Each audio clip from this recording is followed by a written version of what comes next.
Olá pessoal, tudo bem? Boa noite para vocês. Hoje é o nosso famoso Secundou Didi Live aqui no Instagram e hoje nós vamos receber a doutora Caroline para falar de um tema muito importante e mais corriqueiro do que a gente imagina, que é a regularização e a implantação de condomínios dentro da comunidade condominial. Por que regularização e por que implantação? É muito comum a gente ver no dia a dia a formação de condomínios sem a devida implantação de documentos, ou seja, a regularização. Vai fazendo puxadinho, vai fazendo casinha, vai criando aí subterfúgios para se ter, de fato, uma comunidade condominial, porém, essa comunidade não é regular. E hoje eu tenho o prazer de receber aqui conosco a doutora Caroline, que vai dar algumas dicas para você entender como que você vai deixar o seu condomínio, que hoje é um condomínio de fato regular, para que ele venha cumprir aí todas as obrigações jurídicas, ou pelo menos tentar iniciar o cumprimento dessas obrigações.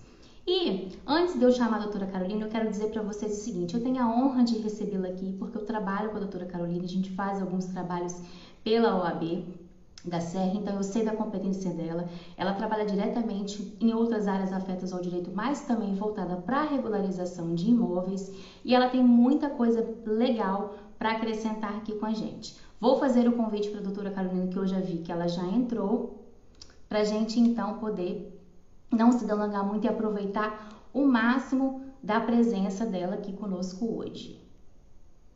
Ela vai entrando. Eu vou falar para vocês aqui o seguinte, gente. A doutora Caroline, ela tem um escritório que é a CFH Advocacia, Assessoria Jurídica, há mais de 6 anos, trabalhando diretamente com essa área, como eu expliquei para vocês. Tem formação ainda no direito imobiliário, é formada também na parte de corretagem de imóveis. Então, ninguém melhor para falar com a gente sobre esse tema do que a própria Carolina, que eu tenho por mania de chamar de Carol, né? Pode falar.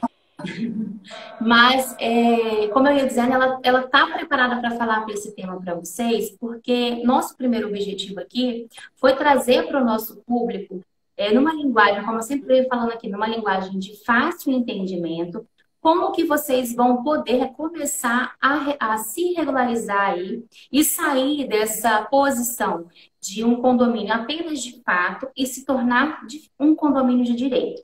Então, eu vou passar a palavra para a Carol, porque a gente tem muito. Hoje a gente foi trocando uma ideia, né, Carol? E a gente viu que o tema ele é muito extenso, tem muita coisa para ser explorada. E aí a gente vai focar mais na regularização condominial, mas é necessário que vocês entendam o mínimo de quando a gente fala de regularização de imóveis ou quando a gente fala de regularização e implantação de condomínios. Então, Carol, você está com a palavra para se apresentar para o pessoal e a gente já seguir nesse tema, porque eu tenho certeza que tem muitos condomínios aqui na nossa grande Vitória. Eu sou de Serra, você é de Vila Velha, mas a gente atua em todo aqui no estado, principalmente na grande Vitória, e a gente vê que isso é uma realidade condominial, não é mesmo? Então, Carol, sinta-se à vontade, aproveite aqui o nosso canal para você trazer para nós esse conhecimento, porque eu tenho certeza que hoje vai ser aquele dia, assim, aquela live massa para quem está acompanhando a gente. Obrigada, Rebeca. Primeiro, agradecer pelo convite.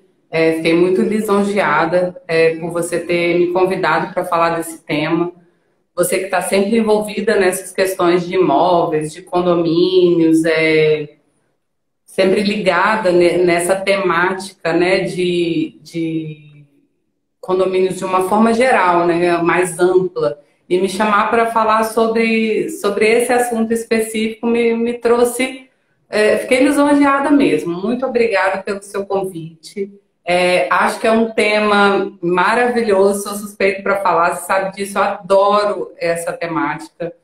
Já trabalho com direito imobiliário desde antes de fazer a faculdade de Direito, né? Porque fui corretora, como a doutora Rebeca falou, e aí atuava muito nessas questões de contratos, de registros, de análise documental dos imóveis para compra, venda, locação, etc. Então, assim, já atuo nessa área há bastante tempo, mesmo antes de me formar em Direito. E gosto muito disso, porque é uma dor que eu entendo que a sociedade tem hoje em dia, Porque muitos imóveis, uma grande parcela dos imóveis não são regulares, né? Não só os imóveis que são condomínio, mas os imóveis particulares também. Então, a regularização imobiliária, ela trabalha tanto com os condomínios quanto com os particulares, né? Imóveis individuais, enfim, casas, etc. Mas hoje a gente veio aqui para falar dos condomínios, né? Eu atuo, como a doutora Rebeca falou, a sede do meu escritório é em Vila Velha, mas eu atuo em toda a região da Grande Vitória, às vezes fora do estado, quando a gente é chamado, né, Rebeca? A gente acaba atuando fora do estado também, mas a legislação, como ela é muito municipal, ela acaba atraindo mais o nosso trabalho para essa região aqui que a gente conhece, que as pessoas nos conhecem. Bom, eu queria te deixar à vontade, Rebeca, para você me interromper, fazer pergunta, questionar. E para todo mundo que estiver nos assistindo também, que quiser fazer algum questionamento, escreve aí no chat, eu vou estar acompanhando o chat. E vou tentar responder todas as perguntas, se vierem alguma pergunta, para a gente estar respondendo. Eu queria começar sobre... Oi. Antes de você entrar no tema, eu esqueci de falar para o pessoal aqui, e eu quero até falar no início, porque isso é muito importante. Você é fundadora de um podcast, né? Que eu ouvi no Direito. Isso. E aí não é por nada, nem por mexer, mas assim, para dar oportunidade para as pessoas que estão ouvindo a gente, procurar esse podcast lá, né, no canal, depois você pode falar aqui, porque eu vejo que você, junto com a Bianca, né, vinham fazendo um trabalho muito bacana de trazer informação dentro desse mesmo propósito da gente aqui. Então, gente, você que está ouvindo aqui a gente, procura lá o podcast Ouvindo Direito, porque a doutora Carolina e a doutora Bianca, elas trazem isso de uma forma muito salutar, sem trazer que todo aquele juridiquês, mas mostrando para os ouvintes delas ali, né, a importância de você conhecer um pouco mais das normas jurídicas, como a nossa vida muda quando as pessoas elas conhecem, né, um pouco mais a legislação do município, do estado e do país que a gente vive. Então, fazendo a minha retificação aqui, a doutora Carolina também é fundadora desse podcast. Eu já ouvi algumas coisas e acho muito bacana e quero deixar para o pessoal aqui. E, Carol, você falou para o pessoal acompanhar pelo chat. Eu tenho uma dificuldade, às vezes, de acompanhar pelo chat. Na última live, eu consegui acompanhar bem aqui os comentários do pessoal. Mas eu sempre peço que as dúvidas que a gente não conseguir sanar aqui nessa live, eles mandem para o direct, porque eu sempre passo para o convidado, ou se for uma coisa direcionada a nós aqui, a minha equipe, a gente tenta responder para o pessoal, para que vocês saiam daqui sem dúvidas o máximo possível. Infelizmente, nosso tempo é curto, então a gente não consegue entrar especificamente para todo mundo, né? Na dúvida da pessoa, na dor da pessoa, como você falou. Então, manda para Às vezes as perguntas são grandes, né? E o chat não comporta perguntas muito grandes, fica difícil da gente ler. Exatamente, a gente não consegue ler. E, por fim, para a Carol falar aqui, já começar, porque eu sei que ela tem muita coisa. Gente, manda aí essa live aqui para pelo menos 5 pessoas. Se você quiser mandar para mais e puder mandar para mais, mande para mais pessoas. Por quê? As pessoas conhecendo o trabalho do mundo chamado condomínios, o trabalho da doutora Carolina, além de ser melhor para toda a sociedade, porque as pessoas ficam informadas, é uma forma que você tem também de nos ajudar a devolver, porque o que a gente está fazendo aqui é devolver à sociedade um pouco, numa escala muito pequena, mas a oportunidade que a gente tem de ter conhecimento, e a gente aqui como advogada, né, Carol, está devolvendo à sociedade, mas não só como advogada, mas como cidadã, aquilo que a gente tem a oportunidade de conhecer, conviver e trabalhar. E quando você compartilha, você nos ajuda nesse engajamento social para que as pessoas saiam cada dia mais cheias aí, empoderadas do conhecimento jurídico de uma forma mais tranquila. Mas vamos lá, Carol. Você ia dizendo sobre a regularização imobiliária. Então, na verdade, vou tentar falar de uma forma simples. Vou tentar falar de uma forma simples, mas se em algum momento eu falar alguma coisa, Rebeca, que você entender que a palavra ficou um pouco difícil de compreensão, você me corrige ou me interrompe, tá bom? A doutora Rebeca falou sobre 2 coisas, né? Regularização imobiliária e implantação de condomínios. Por que ela dividiu esse tema, né?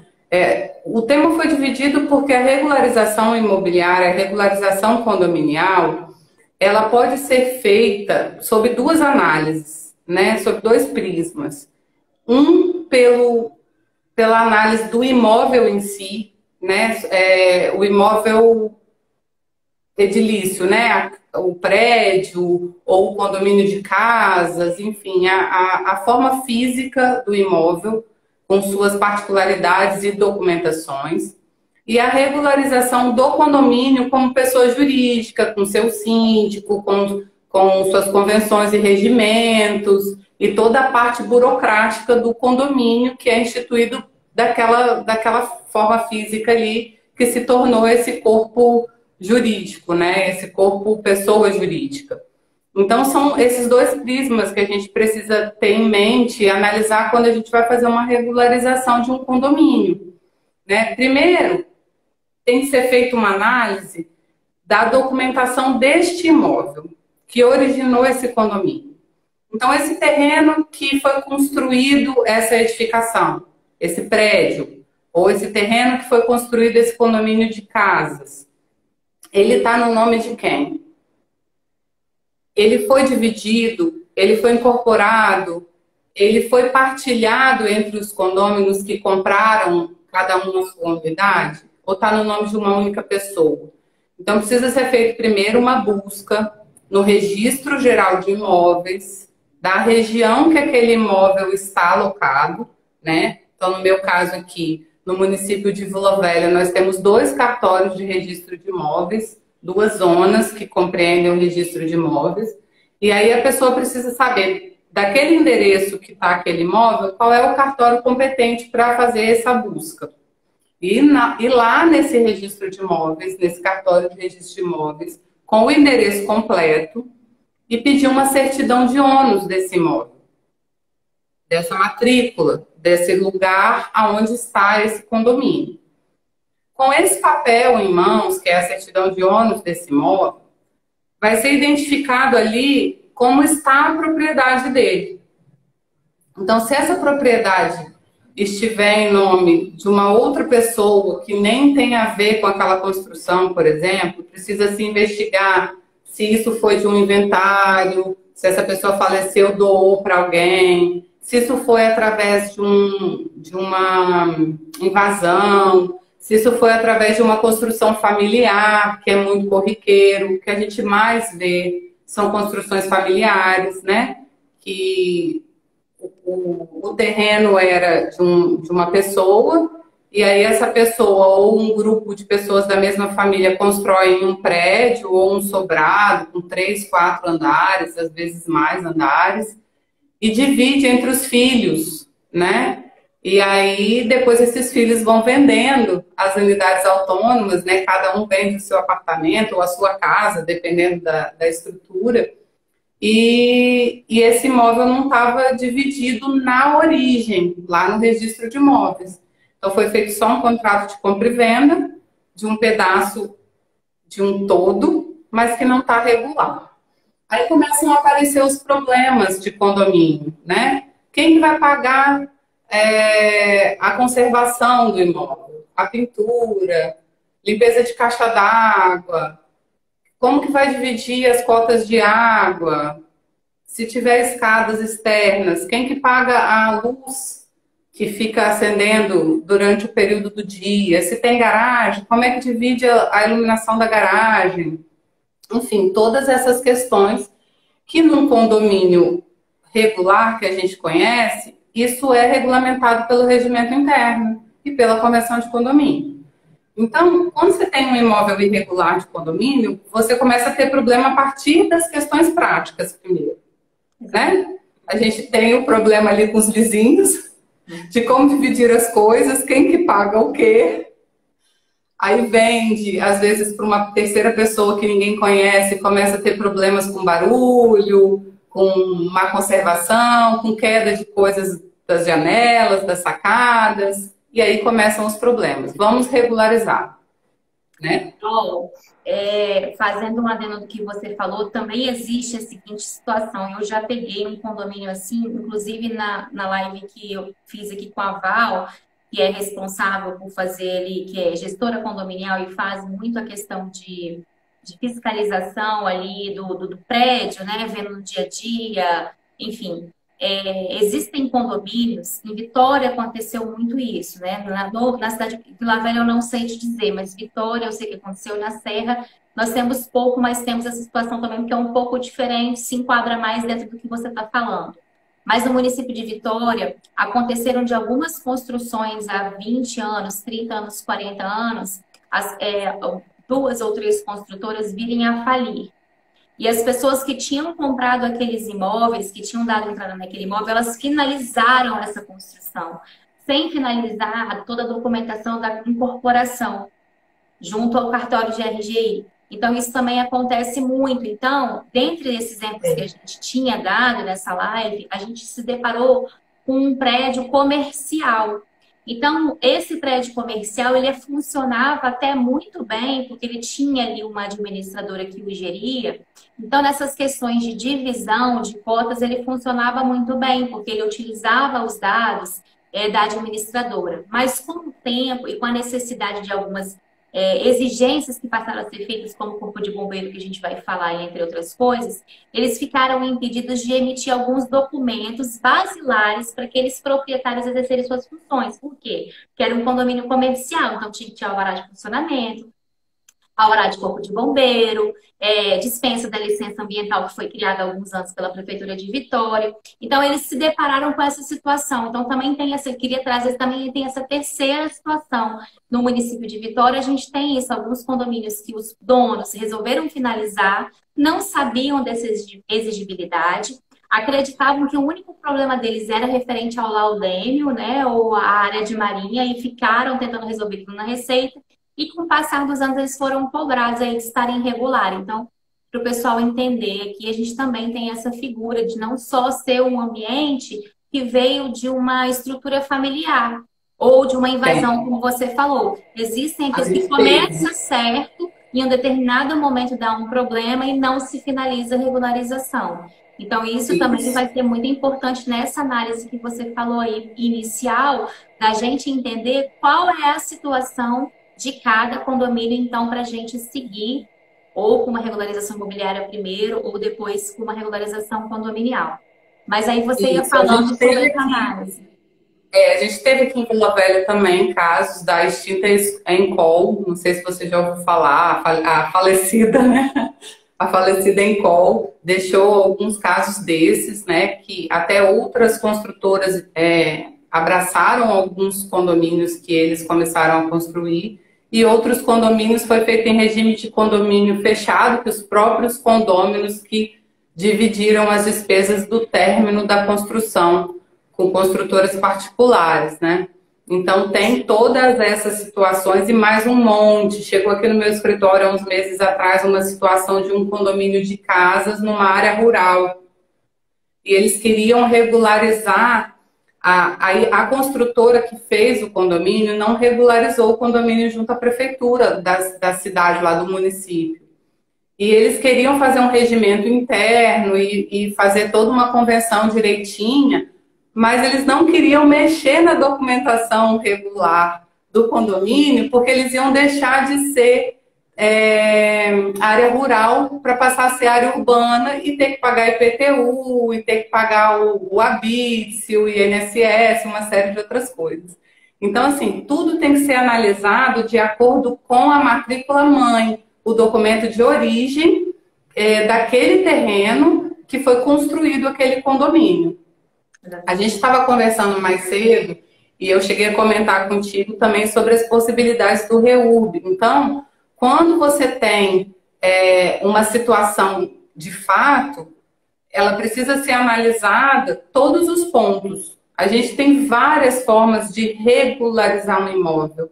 A gente tem por capião, a gente tem por regularização imobiliária comum, a gente tem pelo REURB agora, que pode ser feito o condomínio simples, que a gente chama, né? A regularização condominial simples, que são aqueles condomínios, por exemplo, vou te dar um exemplo. Nas periferias acontece muito isso. Um terreno da mãe, aí a filha casa e a mãe tem uma casinha na frente e nos fundos é o quintal. A filha casa, ela fala assim, minha filha, você pode construir aqui no meu terreno. Aí a filha constrói nos fundos do terreno da mãe. Aí o outro filho casa, ou vai estudar, ou não quer casar, mas já cresceu, constrói uma terceira casa no próprio terreno da mãe. Mas não é em cima, ela é horizontal. Só que só tem uma única entrada para aquele terreno. Não é uma entrada individual. Se fosse uma entrada individual, por exemplo, teria o direito de laje, que a gente poderia pensar numa regularização através do direito de laje. Mas quando são casas independentes com uma única entrada, por exemplo, já existe a possibilidade do condomínio simples. Então tem uma série de possibilidades legais para se regularizar um imóvel e transformar ele num condomínio, dependendo de cada requisito que a legislação ali exige, né? Vamos pensar, para a gente começar a conversa, de um condomínio que é vertical, né? Onde é construído tudo em cima e não é o direito de laje. É aquele condomínio que tem uma portaria e que a escada é interna, que vai para as unidades autônomas, né? Como se fosse o condomínio normal, né? Vamos pensar assim. A regularização do terreno está toda feitinha e precisa simplesmente regularizar a parte documental do condomínio, né? Aí a gente vai fazer a implantação desse condomínio.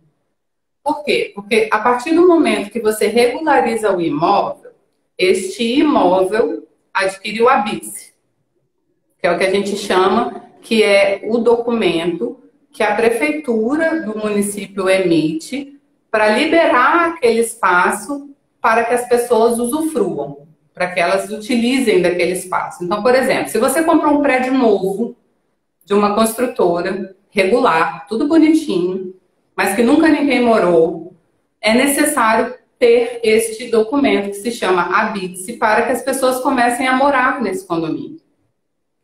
Então, quando uma construtora, por exemplo, faz um prédio, ela vai lá no registro de imóveis, registra a incorporação ou os documentos necessários para aquela construção daquele condomínio e vai municiando o registro de imóveis de todos os documentos e a prefeitura do município de todos os documentos necessários para que saia esse habite-se quando o prédio estiver pronto. Por quê? Quando o prédio está pronto, é feita uma inspeção do Corpo de Bombeiros, e aí precisa do alvará do Corpo de Bombeiros. Os condomínios familiares também precisa, então precisa ter extintor de incêndio, tem que ter corrimão, tem que ter ventilação, tem que ter saída de emergência, iluminação nas escadas, indicando as saídas. Tem uma série de requisitos que precisam ser cumpridos. Então, normalmente, nessas regularizações, você vai precisar ou de um arquiteto, quando não está regular, o condomínio, para poder fazer esse projeto, para apresentar na prefeitura, para tirar esse habite-se, ou ele já é feito por uma construtora regular e já tem esse habite-se. Então, o habite-se é o primeiro ponto de partida para a regularização dos documentos do condomínio. Ficou claro? Ficou. Fazendo um resumão para o pessoal que está entrando agora. Quando você vai regularizar um condomínio, você primeiro precisa analisar as condições da construção daquele imóvel, porque todo condomínio, seja ele a família que criou, feito por uma construtora, ele é feito em algum lugar plano, né? E aí você precisa procurar no cartório de RGI, vamos falar numa linguagem assim, procurar no cartório de RGI como que consta a situação daquele imóvel, daquele terreno, nos cadastros. Se é só um terreno, se já tem uma casa construída, o cadastro principal, que a gente chama de matrícula-mãe, ou se já foi feita alguma obra e foi indicado no cadastro de RGI, né, que é o de registro de imóveis, aquelas obras, enfim. Levantar inicialmente a situação daquele terreno ali e, enfim, da sua primeira construção. Passado isso, você tendo essa análise, geralmente você vai fazer isso ver se eu entendi, Carol, você vai fazer isso com uma assessoria jurídica técnica, você vai fazer isso também quando você identificar lá, não, lá o terreno está só como terreno, mas na verdade existem 3 pavimentos. Então, você vai precisar de uma assessoria de um arquiteto ou de um engenheiro para fazer as plantas Isso. direitinho e regularizar isso dentro do registro de imóveis. Regularizou dentro do registro de imóveis, você vai passar, então, para a efetiva regularização do condomínio edilício, ali, do condomínio unifamiliar ou familiar. E o primeiro passo seria verificar se a prefeitura do município deu a outorga através do habite-se, para que aquele ambiente ali seja habitado de forma segura, correto? Esse foi o passo Correto. a passo, mais ou menos aí. Beleza, aí emitimos o habite-se, Carol. O que a gente Aí, faz depois do habite-se? Aí a prefeitura, né, do município emitiu o habite e isso significa que aquela construção está regular para morar. Aí o que acontece? Primeiro você vai ter que fazer as inscrições daquelas escrituras definitivas de cada imóvel lá no registro de imóveis. Então vamos supor, porque quando o arquiteto faz essa análise ou o engenheiro faz essa análise, ele analisa ali as normas da NBR, que precisam ser cumpridas e tudo mais. Aí a prefeitura analisou, o Corpo de Bombeiros analisou, saíram todos os alvarás. Ali vai ficar indicado quantas unidades são, qual a metragem quadrada dessas unidades, quantos quartos, banheiro, sala, cozinha, se tem garagem, se não tem garagem, qual é a área das garagens, se ela é externa, se ela é coberta.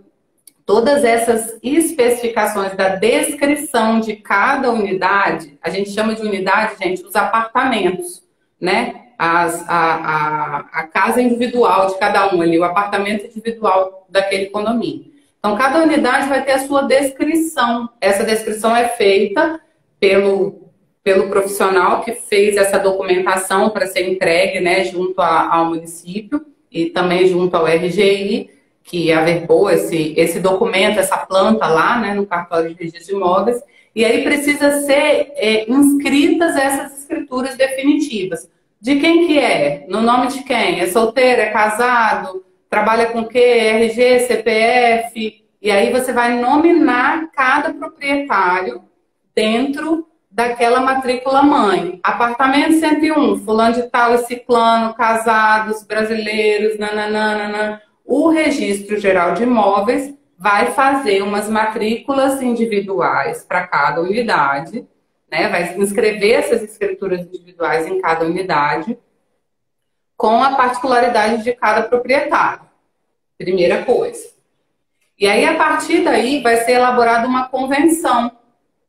A convenção do condomínio. Essa convenção, ela precisa ter a assinatura de pelo menos 2/3 destes proprietários que se inscreveram nas escrituras definitivas. Então, vamos pensar que é um condomínio familiar. Já temos todos os proprietários bonitinho ali, quem são os donos dos apartamentos. Se é uma construtora que acabou de entregar um imóvel e ela não vendeu todas as unidades ainda, por exemplo, algumas unidades vão ficar em nome da construtora ou do incorporador do imóvel. Isso aí de acordo com o contrato que a própria construtora fez com o dono do terreno, tá? E aí essas unidades que não foram vendidas ainda, tem que ter a assinatura, a anuência da construtora, porque elas são unidades vazias, por enquanto, né? E depois a construtora vai informar quem foi que comprou para fazer a transferência. Mas a princípio ficaria no nome da construtora ou do proprietário do terreno, de acordo com o contrato que foi feito. E se não é construtora, no nome das pessoas normais. Então, essa convenção ela é elaborada com pelo menos 2/3 das assinaturas. Tá? Essa convenção ela tem várias particularidades e é importante que tenha uma assessoria jurídica para elaborar essa convenção. As construtoras normalmente elaboram uma convenção base, que elas dão entrada lá no cartório de registro de imóveis.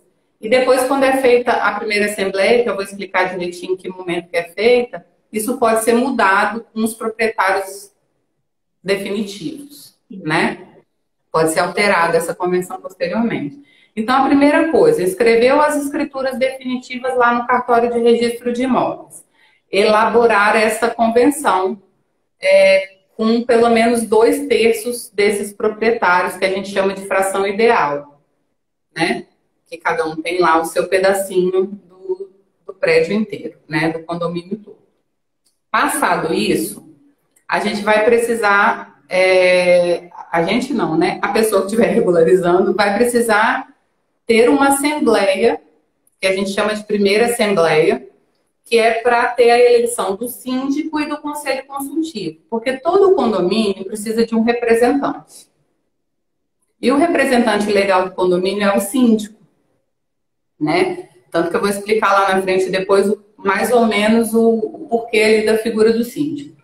Mas o síndico é o representante legal. Ele pode ser um condômino, ele pode ser um terceiro, ou ele pode ser um síndico profissional, contratado pelo próprio condomínio, que existe a figura do síndico profissional, que é feito também através de contrato, que o condomínio pode contratar.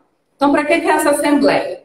Normalmente para retificar essa convenção, ou definir se vai ser mudada, ver como que vai ser feito esse regimento interno, que às vezes a construtora também faz um regimento simplesinho ali, para poder depois ser feita a alteração, ou se não existe para instituir esse regimento interno, se vai ser feito um grupo de condôminos para redigir esse regimento e passar depois para os outros em assembleia para definir. Então, essa primeira assembleia vai definir quem é o síndico, o primeiro síndico, se ele vai ter remuneração, se ele não vai, se ele vai ter desconto na taxa condominial, se vai ser um síndico profissional, se vai ser um síndico do próprio morador, né, um dos próprios moradores. Então, essas coisas elas são definidas nessa primeira assembleia de condomínio. Para fazer a convenção, as assinaturas não precisam de reunião, não precisa de assembleia. Basta colher 2/3 das assinaturas para fazer a primeira convenção.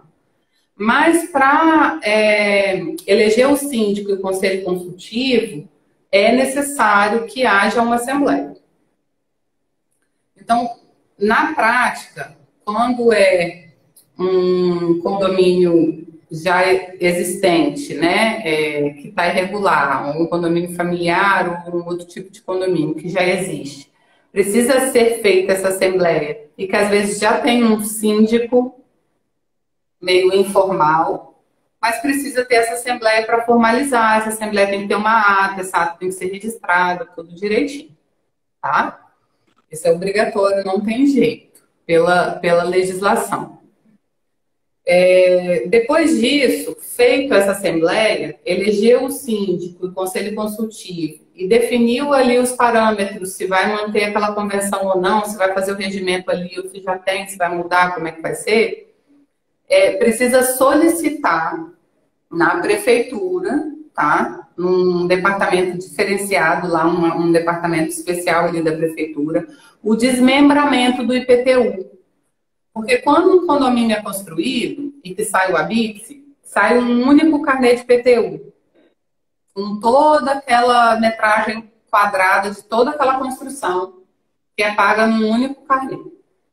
Quando isso é dividido, né, lá no cartório de registro de imóveis, inscrito as escrituras individuais, passada essa assembleia inicial, leva-se tudo para a prefeitura para fazer o desmembramento dos IPTUs, para que cada condômino, para cada unidade, cada fração ideal, receba o seu carnê de IPTU com o seu devido valor a ser pago ali, né? Porque não sei se as pessoas que estão assistindo aqui têm o hábito de ver, na parte da frente do carnê do IPTU tem assim, a metragem quadrada, o cadastro imobiliário, a inscrição, a metragem quadrada, o valor de venda, o valor venal e o valor do IPTU.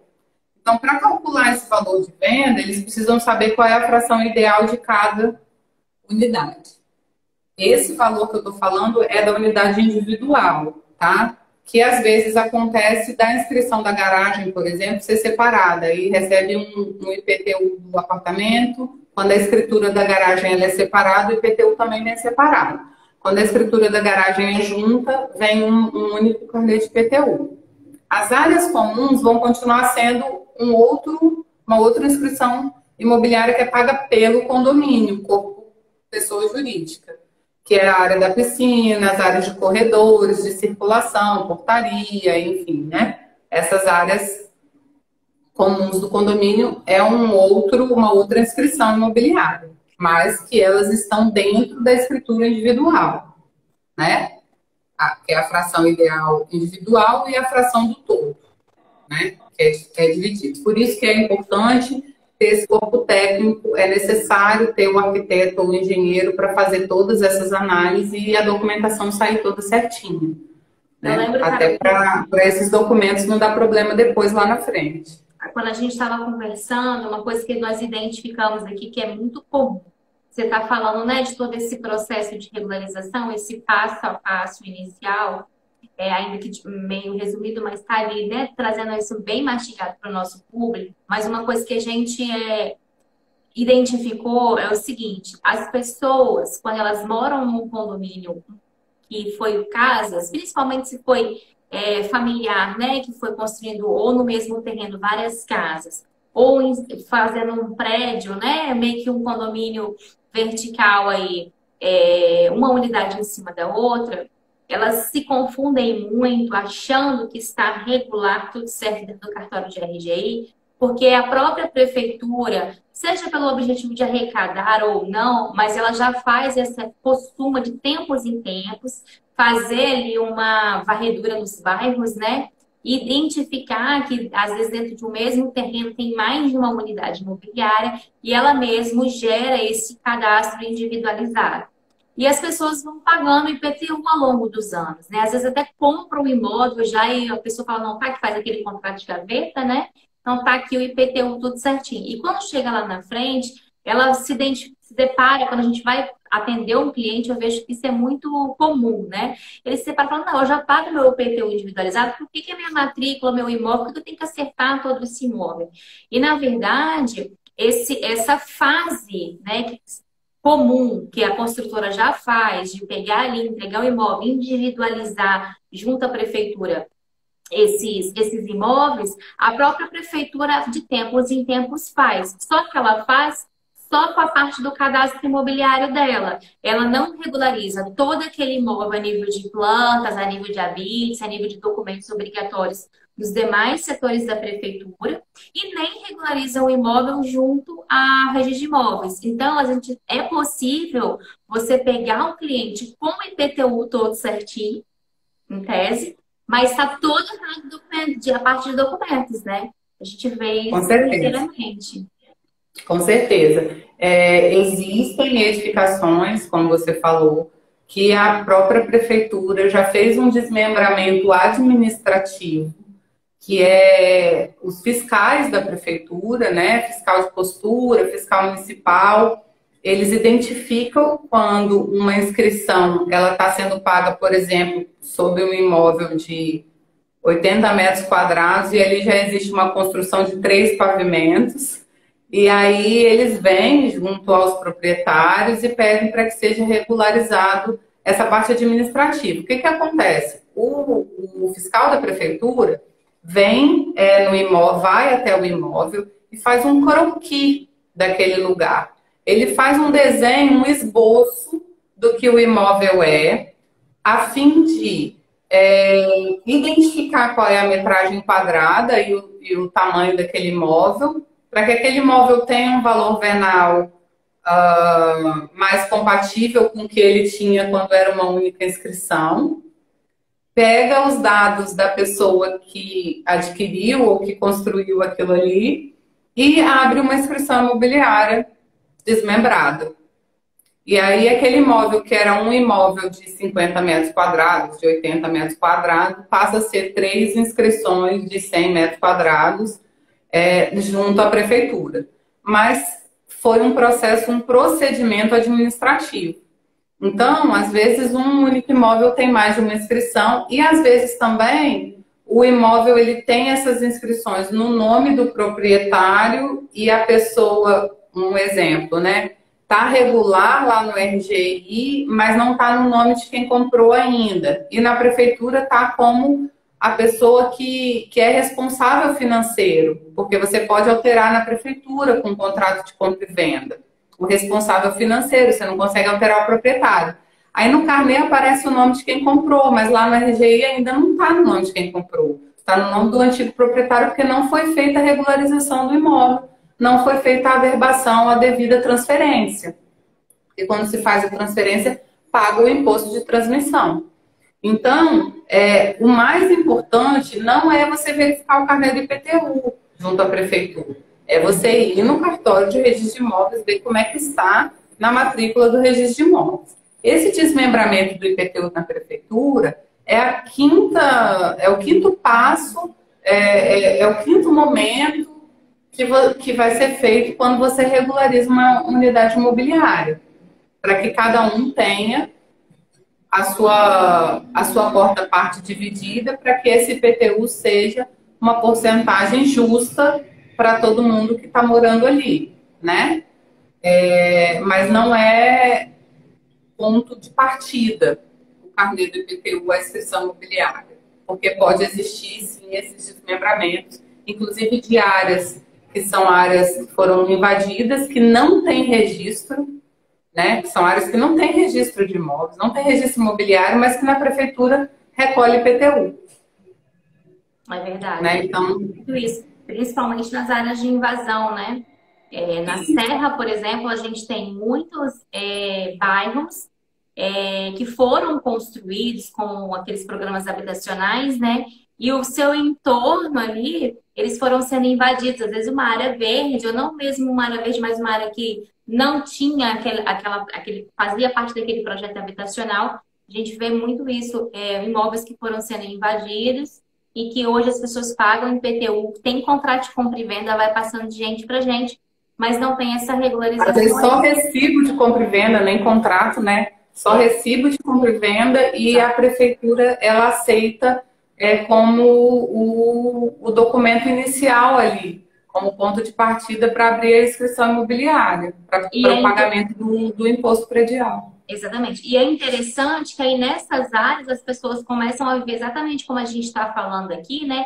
A mãe que invadiu, né? Ou que comprou, o pai e a mãe que comprou de alguém que invadiu 30 anos depois, deixa o filho construir, esse filho vende, ou seja, as pessoas passam a viver em condomínios, porque é muito importante para o pessoal sair entendendo aqui que quando a gente fala de condomínio, a gente não existe só a figura do condomínio, como você bem falou no início, né, Carol?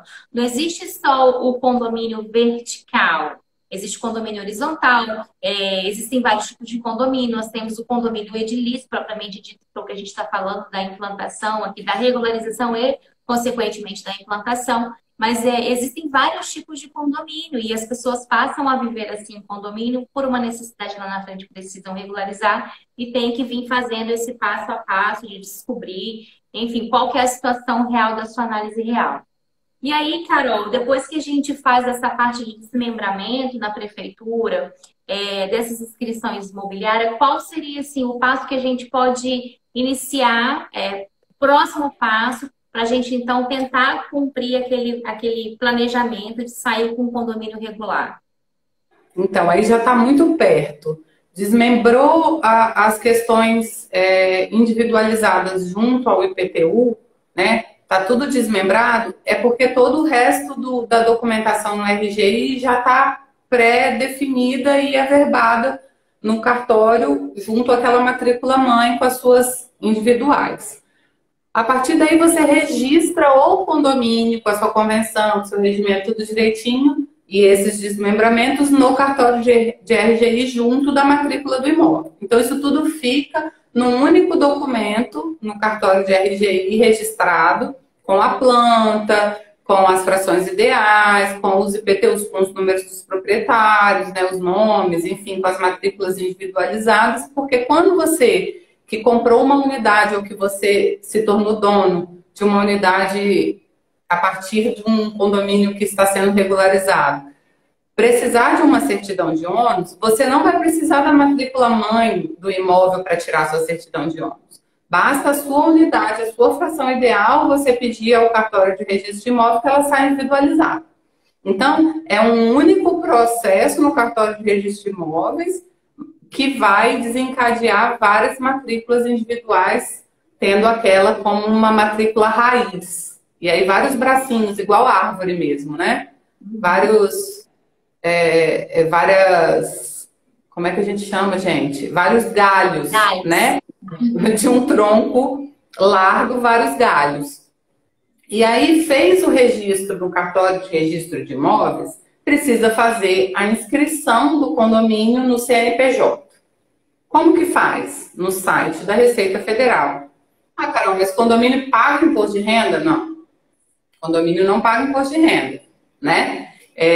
Mas ele vai contratar. Quando ele contrata, ele vai ter imposto de renda retido na fonte. Então, por isso que ele precisa fazer a inscrição do CNPJ do condomínio no site da Receita Federal. É lá que faz a inscrição do CNPJ. Não é na junta comercial, não é em outro departamento ou outro órgão, não é no cartório de registro de imóveis, não é na prefeitura, é no site da Receita Federal que é feito a inscrição do CNPJ. Em nome de quem? Do síndico. É o CPF do síndico que vai gerar o CNPJ do condomínio. Por isso que é importante aquela primeira assembleia e é importante a instituição do primeiro síndico. Então, é o CPF do síndico que vai ficar vinculado àquela inscrição do CNPJ. Porque um CNPJ não nasce aleatoriamente. Ela vai nascer a partir da documentação do síndico, tá? A partir do momento que saiu o CNPJ do condomínio, é preciso fazer a inscrição no INSS, porque também o condomínio vai precisar contratar, e aí ele precisa ter uma inscrição no INSS para recolher os impostos relativos às contratações, né? Que ele vai fazer futuramente. E, além disso, para ele poder abrir uma conta bancária, para ele poder ter a reserva obrigatória do condomínio, porque tem que ter, né? A legislação exige que o condomínio tenha uma reserva, um fundo, né, obrigatório para que fique ali na conta. Então, para ele poder instituir a contabilidade, porque o condomínio vai precisar ter uma contabilidade. Então, tudo isso é necessário que ele tenha esse CNPJ para fazer tudo isso. E esse CNPJ é a última coisa a ser feita. Mas, para isso, todas as outras têm que estar regularzinha. Inclusive, a figura do síndico precisa existir nesse momento. Na última live, a gente até abordou um pouco esse tema, quando a gente falou do livro de prestação de contas ali, né, daquelas informações, que o condomínio, ele não é uma personalidade jurídica de direito privado, como a gente está acostumado a ver com empresas, né? Ele funciona numa modalidade que a gente chama meio de híbrido, né? Por conta de suas... Mas ele tem responsabilidades fiscais, como você falou, até de tomador, enfim. Então, assim, é muito importante que as pessoas entendam que quando a gente fala dessa regularização e a gente passa e chega um cliente, né? Hoje chega uma situação real para nós, a gente vem dizendo que você precisa desenvolver todos esses passos. Não basta você só tomar uma atitude, fazer uma ata que ela não vai ter nem oposição contra terceiros, porque você acaba trazendo um prejuízo maior no futuro para o próprio condomínio que você... De direito, né? De fato, aliás, de direito não, do condomínio de fato que existe ali. A gente teve uma situação, Rebeca, te cortando rapidinho, só para não perder o seu gancho. A gente teve uma situação aqui no escritório de um condomínio que existe há muitos anos, que foi construído direitinho, bonitinho, mas não foi regularizada a parte condominial, não tem CNPJ, não tem o habite e tal. Mas o condomínio físico, ele é todo perfeitinho. Ele foi construído há muitos anos atrás com as normas da época, né? E foi instituído na época uma convenção, um regimento interno que foi, sabe lá Deus, registrado aonde, que eles não conseguiram identificar no primeiro momento onde tinha sido registrado isso e de que forma que foi registrado isso, para quem, porque eles tinham uma cópia do que foi redigido lá, ou seja, não tinha registro, né? Eles achavam que tinha. E aí se cobrava o condomínio e esse dinheiro que era cobrado dos condôminos pelas cotas condominiais era feito assim. Olha a situação. Isso 30 anos foi feito desse jeito. Eles dividiam as despesas posterior. Então, vamos supor, no mês de julho, o gás, a água, a luz, não sei o que, deu X. Em agosto, todo mundo rateia, em agosto todo mundo paga a despesa de julho. Só que esse dinheiro entrava na conta do síndico e o síndico pagava as contas. Pessoa física do síndico. Meu Deus. Aí eles começaram a um vende, outro vende, outro vende, outro vende, aquela confusão toda, e aí não conhece mais quem foi que comprou, um mora nos Estados Unidos, outro mora no Rio, e alugou, e blá blá blá, inadimplência. E aí? Como cobra? Sabe O o que eu tô síndico vai pensando entrar com aqui, uma cara? ação de cobrança? Eu tô pensando, sabe o Todo quê? mundo tem que entrar junto, requerendo o pagamento? Como faz? Entende? Eles se depararam com um problemão, porque eles teriam que fazer uma ação coletiva para cobrar um condomínio de uma pessoa. Olha o custo disso. Eu tô pensando aqui, sabe o quê? No imposto de renda desse síndico. Sério. Porque, Faz a conta. porque Não devia, não devia declarar esse dinheiro movimentando na conta dele. certamente, olha que confusão que a pessoa acabou tomando para si. Com certeza não foi por má fé, foi por falta de desconhecimento mesmo, porque essa situação com receita a gente sabe que é complicada. Uma prática que vem sendo feita. Eles não tiveram problemas, até onde eu sei, com a Receita Federal. O Eu já problema peguei. maior que eles tiveram foi com o inadimplemento, porque o que começou a acontecer? As pessoas ficaram muito inadimplentes, algumas unidades ficaram mais de anos sem pagar, e o condomínio precisava de manutenção, precisava pintar, precisava acertar a piscina, a área de churrasqueira, e aí teve que ratear entre os outros essas despesas que aquele lá não estava nem pagando as despesas ordinárias normais, de luz, água, gás, etc. E aí começou a ficar pesado para os outros ratearem tudo sozinhos, né? E aí eles começaram a se deparar com essa situação. A gente vai cobrar como? Como que a gente faz uma ação de quê? Como que é essa ação? Aí eles chegaram no escritório com esse questionamento. A gente quer entrar com uma ação de cobrança contra um condômino. Que condômino, né? Aí traz a documentação do condomínio. Cadê? Não tem. Entende? E esse síndico foi eleito como? Instituído em que assembleia? Aonde que está essa ata? Então, é muito importante que tudo isso fique regular por causa desses pontos. Ah, é legal quando está todo mundo em comum acordo e consegue dividir as despesas. Vamos fazer o seguinte, ó, nós somos em 4 moradores aqui, tudo que vier de despesa a gente divide em 4 e vai lá e paga. Deposita na conta da fulana, fulano vai lá e acerta. Normalmente na conta do proprietário mais original, né? Mais, que tem a origem mais próxima de quem construiu, é quem toma essa responsabilidade de gerir essa partilha. Muitas vezes o IPTU é único, aí vem o carnê do IPTU no início do ano, vai lá, divide em 4 e cada um paga seu pedacinho, deposita na conta dele e aí a pessoa vai lá e paga um carnê só. Aí vem a conta de água, é igual, vamos ratear igual para todo mundo. Aí rateia em 4, cada um paga seu pedacinho. O problema é quando as pessoas começam a vender ou alugar, e aí começa a surgir os inadimplentes, ou então precisa fazer uma manutenção muito grande, por exemplo, de fachada de prédio, que custa 20, 30, 40 mil para ser feita. E as pessoas falam assim, tá, eu não tenho condição de pagar. E aí se depara com um passivo muito maior, né? Eu fico pensando também, Carol, numa situação que é muito comum em condomínio, você contratar empregados. Se acontece um acidente de trabalho, quem é o empregador? Todas as pessoas físicas que estão ali, e se, né, acontece, todos os dias acontece, e se essa pessoa vem a óbito das dependências do condomínio, quem é responsável por esse óbito? De que maneira ele aconteceu? Então a coisa ela vai se desdobrando muito além do que você tentar imaginar assim, eu produzi um simples documento. A gente simplesmente foi lá e pegou um documentozinho para dizer que tem um condomínio. Não, tem implicações jurídicas muito mais sérias e consequências danosas.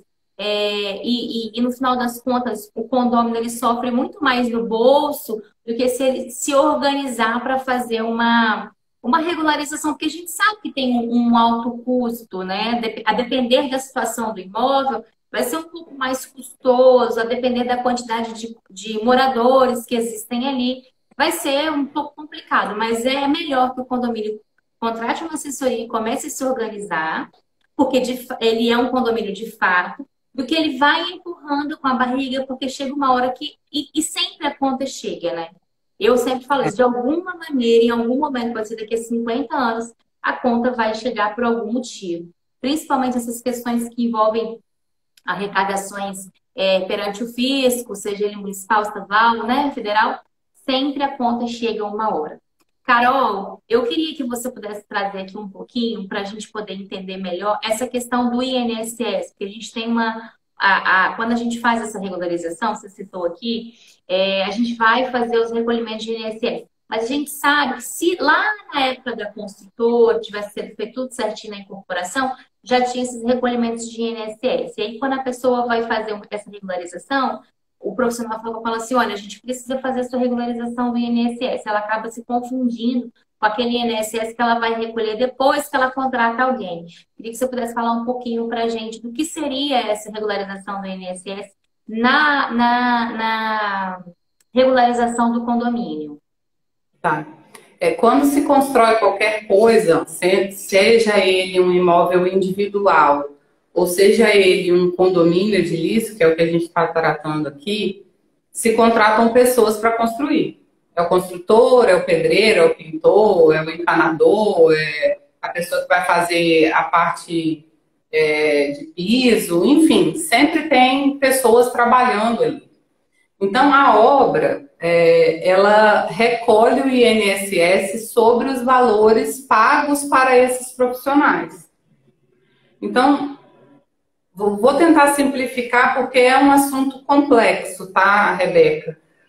Também depende de situação para situação, mas vamos pensar num condomínio que não tem, já foi construído há muitos anos e que não foi recolhido esse INSS sobre a obra, por exemplo. Era uma casa e essa casa foi subindo, foi construindo puxadinho e não foi feito na prefeitura na época da construção, porque quando uma pessoa vai fazer uma construção qualquer, ela precisa dar entrada na prefeitura no alvará de licença para construir. Nesse alvará de licença para construir, a prefeitura vai analisar o projeto da construção, quanto custa essa obra e recolhe o INSS sobre esse valor. Quando essa obra foi feita há muito tempo atrás, a prefeitura ela faz uma estimativa desse recolhimento. E existe algumas hipóteses de isenção, dependendo do tempo, de prescrição, de maneiras de recolher, enfim. Isso tem que ser feito uma análise pelos profissionais que trabalham na área, normalmente jurídico, normalmente a parte de arquiteto e engenheiro, ou o próprio profissional da prefeitura que vai dar um parecer para a pessoa, né, dizendo, olha, a gente identificou aqui que precisa ser pago, recolhido X de INSS em função dessa obra. Mas, de qualquer forma, é importante ter um profissional avaliando se esse valor que está sendo cobrado é o valor correto a ser cobrado mesmo, entendeu? Do recolhimento desses tributos. Porque esse INSS, muitas vezes, ele foi pago parte dele lá. Eu já vi situações na prática de que a pessoa começou e aí a prefeitura, no meio da construção, ela foi modificando algumas coisas e aí a prefeitura exigiu outros documentos e ela foi deixando o processo para lá no meio do caminho, mas já tinha recolhido uma parte do INSS, por exemplo. Esse valor ele tem que ser abatido do valor a ser pago, mas do valor da época, ou do valor corrigido, ou do valor atual, entende? Então, esses pormenores, eles precisam ser analisados pelo profissional que vai fazer a análise da regularização do imóvel, né? Por isso que é importante ter alguém que entenda de direito imobiliário, que entenda de regularização imobiliária. Existem profissionais no mercado que a gente chama de despachantes, que fazem também esse trabalho de regularização imobiliária e que entendem bastante do assunto, mas às vezes não tem todo o conhecimento de legislação acerca dos tributos, acerca de normas. específicas do direito, por exemplo, aquele que eu te falei, essa legislação de REURB que eu te falei aqui, hoje, ela é de 2021. Aquela que possibilita a instituição de condomínio de casas no mesmo terreno onde tem uma única entrada, por exemplo. Que não tem área comum, mas tem 2, 3 casas num terreno só. Essa possibilidade de regularização imobiliária, ela surgiu agora, em 2021, até então não existia.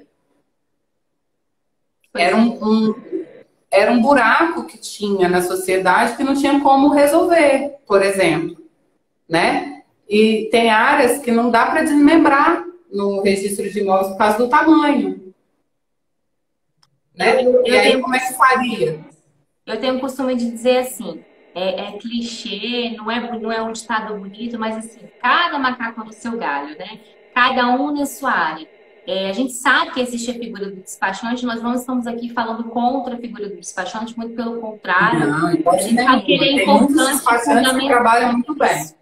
E é fundamental em alguns pontos, da celeridade, tem conhecimento técnico, né? Desenvolve ali, ou seja, ele faz o despacho, mas ele desenvolve a coisa para o cliente.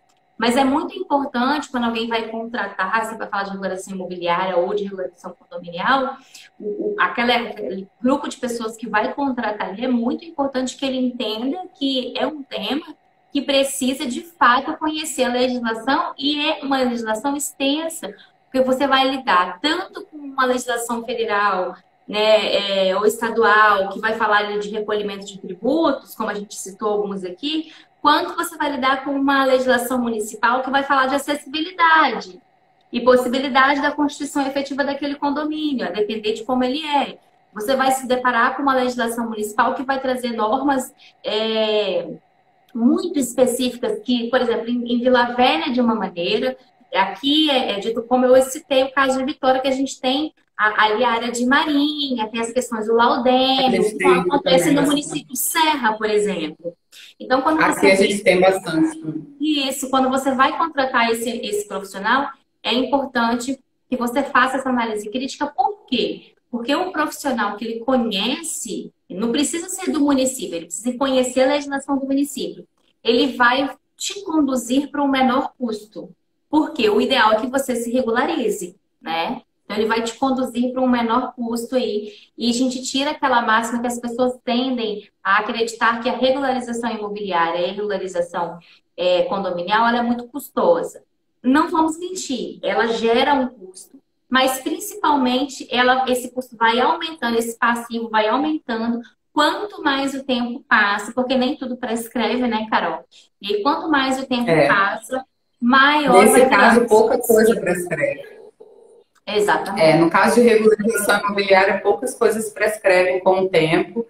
A análise técnica é muito importante, como você falou, porque se a gente puder dar um exemplo aqui, se você for tratar, por exemplo, de um condomínio familiar, onde tem algumas poucas unidades de apartamentos, vamos dizer assim, né, ou de casas, uma em cima da outra.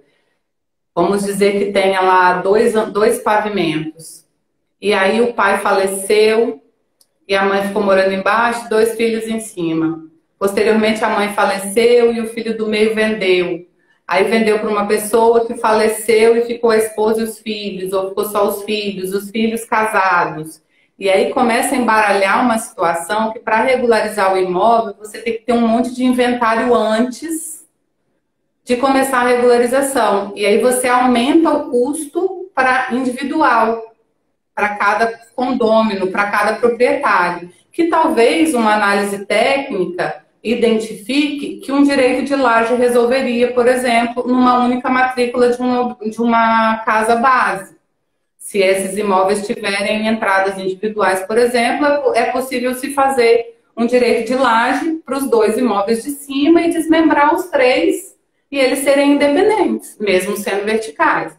Então, uma análise técnica específica, individualizada, é muito importante para que a pessoa tenha tranquilidade de que ela vai ter um custo, mas que esse é o menor custo possível. Até mesmo para entender, e falando para a gente fechar de condomínio, se de fato a realidade dele é constituir um condomínio, né? Sim. ele vai entender ali toda essa dinâmica que a gente colocou junto a um profissional, para dizer, não, isso aqui de fato é um condomínio, precisa ser, porque precisa constituir o condomínio. Não, isso aqui de fato não é um condomínio, aparentemente parecia um condomínio, mas não é, a gente tem como resolver sem constituir um condomínio. E cada um vai ter a sua unidade imobiliária separada, sem estar falando ali de uma única pessoa jurídica aí no futuro para regularizar aquilo tudo. Carol, olha, se a gente for falar aqui, a gente vai ficar no tempo. Eu vou dar Eu não sei nem quanto tempo tem que a gente já está aqui. A gente já está passando o nosso horário. Eu vou dar um exemplo, botar uma pulguinha atrás da orelha aqui em quem está assistindo a gente. Você falou, que a mãe morre, né? E ficou o filho vendeu. Aí vendeu para um terceiro. Aí eu vou te falar, esse terceiro que comprou, casou no regime de comunhão total de bens. E aí ele resolveu separar, entendeu? E ele comprou isso na constância do casamento, ou parcial comprou na constância do casamento. Quem quer de quê? Porque eu quero separar. Quero fazer lá a minha partilha de bens lá no meu divórcio. E aí? Né? Então, assim, não tem nada a ver, o direito de família. Não tem nada a ver, não. O direito, ele se conversa, tem tudo a ver. Então, o pessoal que fica aí comprando imóvel, sem analisar essas questões, sem analisar regime de casamento, parece que não, mas morar num condomínio não regular pode te trazer um prejuízo muito grande e vai ser um profissional para poder te auxiliar. Na verdade, Rebeca, assim, eu sempre falo com todos os meus clientes que passam aqui pelo escritório. Sempre antes de adquirir qualquer coisa, seja ela um imóvel, um automóvel, esses bens mais robustos, assim, né? Não uma geladeira, um sofá, alguma coisa assim, porque todo mundo tem mais ou menos um conhecimento de direito do consumidor. Mas quando você vai adquirir principalmente um bem imóvel, um terreno, uma casa, um apartamento, qualquer coisa que seja um lote, enfim, procure um profissional para analisar a documentação antes de adquirir. Antes de adquirir. Porque às vezes o negócio parece que é de um jeito, e quando você cavuca, é assim que a gente fala, né? O capixaba fala. Quando você cavuca lá o negócio, você vê que não é bem assim. Porque às vezes a pessoa fala assim, não, tá tudo certinho aqui, ó, o documento de compra e venda e tal, o IPTU, igual você falou, né? Quando a pessoa vai fazer um financiamento imobiliário, é mais seguro, porque o banco faz essa pré-análise da documentação, porque o banco tem aquele imóvel como garantia e ele não vai entrar em vaca furada. Agora, se a pessoa for pagar à vista ou parcelado com o próprio vendedor, é muito importante, digo imprescindível, que alguém faça análise da documentação primeiro, para que você não entre numa barca furada e depois acabe com um baita problema.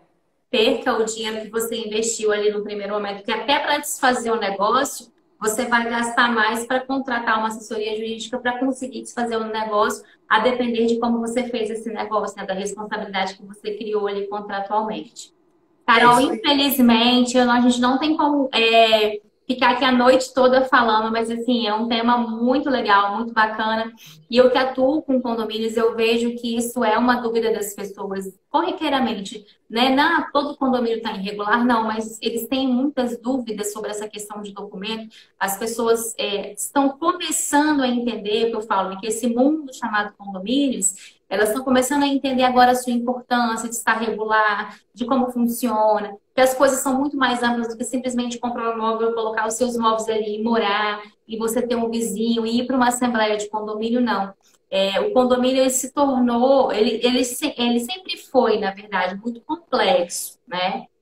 Mas ao longo dos anos, ele passou a ser uma realidade da maioria das famílias, seja para você morar, seja para você trabalhar, por diversos fatores, segurança, tangibilidade de comprar, né? Enfim. O mercado imobiliário, você já trabalhou com isso, o mercado imobiliário tem seus altos e baixos, mas dentro do mercado imobiliário você tem ali os imóveis únicos, mas você teve muita constituição de condomínios, né? Eu acho que você chegou a pegar essa fase. E as pessoas estão se acostumando a viver dentro dessa realidade. E agora começando a entender um pouco mais sobre o que pode, o que não pode, o que não deve ser feito. Então, a regularização de condomínios, eu não poderia fazer esse workshop sem falar. A gente fez um workshop, falou de pontos mais polêmicos, mas a segunda workshop a gente não poderia encerrar ele sem falar sobre essa temática. porque é uma realidade, pelo menos aqui na Grande Vitória, eu vejo de muitos condomínios, né? Às vezes tem um documento, mas não tem outro, às vezes não tem nada, né? Às vezes foi construído pelos próprios condôminos, como eu falei que a construtora quebrou, às vezes foi uma invasão, enfim. É uma realidade muito próxima da gente que atua com imóveis e com condomínio, e é importante que as pessoas saiam daqui entendendo um pouco mais. Eu espero que a gente tenha conseguido ajudar as pessoas aí. E, Carol, eu quero te agradecer por ter participado comigo aqui nesse workshop, comprado essa ideia de trazer essas informações para pessoas, informações preciosas, informações que muitas vezes a gente cobra para dar, porque a gente emite parecer sobre essas coisas. Mas a gente sabe também que a gente levar um pouco mais de conhecimento para as pessoas facilita até esse retorno mesmo. As pessoas, me explica melhor, será que meu condomínio está certo? Me faz uma análise para mim. E aí tudo, as coisas vão fluindo, né? Então eu te agradeço por dispor desse seu tempo aqui. Que eu te conheço, sei que sua vida é uma correria com menina, com escritório, com podcast, com tudo, com o OAB, que a gente ainda tem as nossas programações. Mas assim, muito obrigada por você ter participado aqui comigo. E aí eu vou fazer aqui a nossa selfie para eu registrar, né? A nossa selfie. E deixo a palavra final para você se despedir do pessoal, mas eu também quero me despedir de todo mundo. Lembrando que na próxima segunda-feira a gente vai ter o nosso último encontro e a gente vai falar de um tema também importante, porque tudo que a gente fala aqui é importante, mas esse é um tema que está agora latente e as pessoas estão falando sobre ele, que é a Lei Geral de Proteção de Dados e como isso vai ser tratado dentro dos condomínios. A gente vai fazendo uma dinâmica diferenciada, vou tentar fazer de uma forma um pouco mais dinâmica para que vocês entendam de fato o que é a Lei Geral de Condomínios, aliás, o que é a Lei Geral de Proteção de Dados e como isso vai ser aplicado dentro da realidade condominial, uma vez que a gente vive falando aqui que condomínio é pessoa jurídica, mas não é pessoa jurídica, né? Então, por que que o condomínio vai ter que seguir essa legislação? E eu espero que você possa acompanhar com a gente aqui ao vivo, de preferência, porque a sua audiência é muito importante para a gente, mas se não for possível, você que vai assistir gravado esse vídeo, essa live de hoje, da semana que vem, eu já deixo o meu agradecimento por acompanhar esse workshop. E, Carol, muito obrigada por você estar aqui comigo. Eu me sinto, assim, lisonjeada, porque eu sei que você conhece muito do tema e dispor de um tempo não é fácil, tá? Então, muito obrigada mesmo. Vou deixar você se despedir, mas antes eu vou fazer a nossa selfie aqui. Faz um sorrisão aí para poder registrar o momento. Vou tentar fazer aqui no meu celular, porque dá um delayzinho, mas acho que vai dar certo.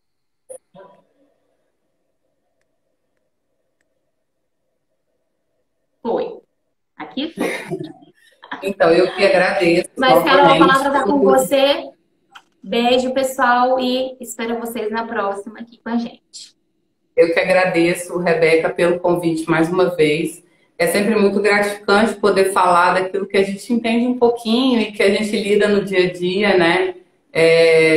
Realmente, a regularização imobiliária é um tema que está muito atualizado sempre, porque as estatísticas mostram que mais de 60% dos imóveis no Brasil são irregulares, de alguma forma, não estão completamente regularizados nos seus pormenores, né, em todas as suas condições.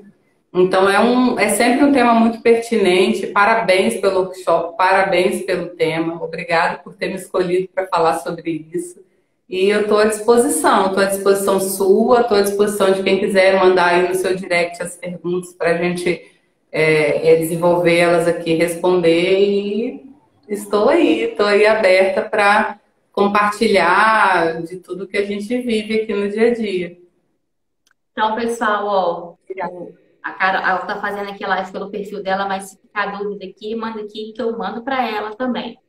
E eu acabei de me esquecer de que eu deixei de falar uma coisa com vocês. A próxima live, como eu falei que a gente vai fazer de forma um pouco mais interativa, eu quero que você participe comigo. Então, manda aqui para mim a sua dúvida para eu poder te responder, falar seu nome na live e te responder sobre a LGPD em condomínios, tá? Manda pra gente aqui, que vai ser bem bacana. Carol, um beijo e até a próxima. Até. Tchau. Tchau, tchau.